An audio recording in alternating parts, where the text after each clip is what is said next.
Hello, ladies and gentlemen, and welcome to a Sunday evening episode of Ted's Blue Cellar with me, your most gracious host, Ted. It is currently 6:05 on the 12th of August 2021. Sorry, the 12th of September 2021, I apologise.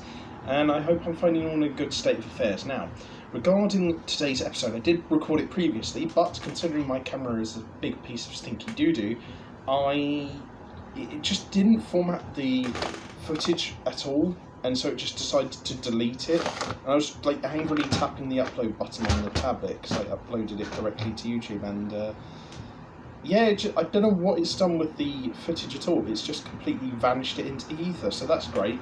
But anyway, we're going to be taking a look at today at Põhjala, which is a Orange Gose that was one of the beers that my brother and his wife gave to me as a housewarming present. And this is a citrus-forward Gose brewed with oranges, coriander, Himalayan rock salt, and our house culture of Lactobacillus. So it's an interesting mixture of ideas and flavours there.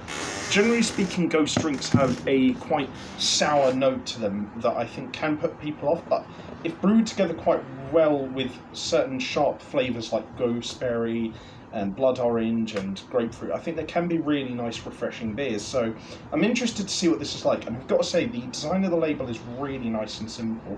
You've just got clean, slim colours against really no art, but like it's just simple. You kind of know that you're getting into something a bit orangey, maybe a bit crafty, and that's it. I quite like it. I like the fact that it's just simple and the fact that it doesn't reveal too much about the drink, but you kind of know what you're getting in for, so I'll give that a 9 out of 10. Now, the smell, when I first tried the smell, I think I probably rated it a 10 out of 10. I think you do get a smell of blood orange there, and you do get sort of like that slight soury tang. But it's I think it's a really nice smell. It's just simple and it doesn't linger in the nostrils too long. So I'll give that a 10 out of 10. You know what, solid. But we'll have ourselves a quick palate cleanser of water before we taste it.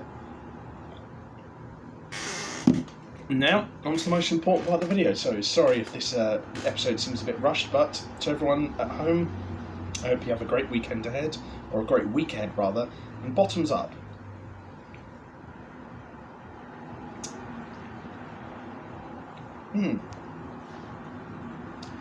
Interesting that they put the Himalayan rock salt in there, but I feel that because of the fact that there's a lack of really sweet flavours, there is a certain sweetness to it, but because there's a lack of super sweetness in it, I think the Himalayan rock salt kind of offsets the extremities of like the sourness from the Gose and the blood orange, the orange quite well.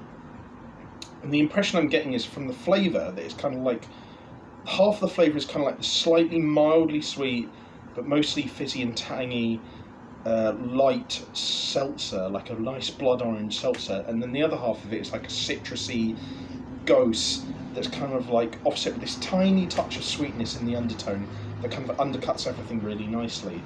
Now, the flavour is the best part of this drink because it's two starkly contrasting halves that are very different to one another, but they are brewed together very smoothly. Now, with the texture, it's not particularly noteworthy, and I do feel it's a little bit too dry in the sense that the finish is very sharp, and that kind of can accentuate the flavours that are here, but at the same time, I don't know,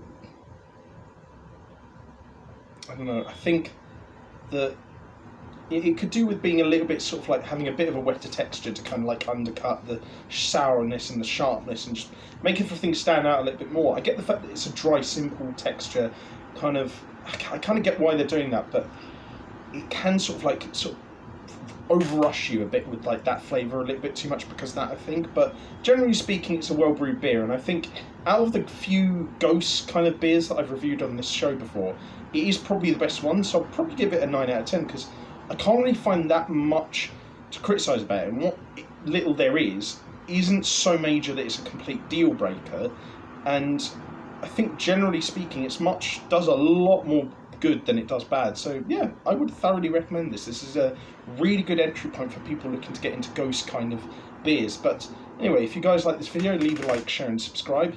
If you have any suggestions for future episodes of Ted's Booze Cellar, leave them in the comment section down below. And if you want to check out anything else I do online, I'll leave the links to all that in the video description down below. But until next time, have fun, stay safe, wash your hands, drink responsibly, know your limits. I'll see you guys at the bar next time on Ted's Booze Cellar. Bye for now.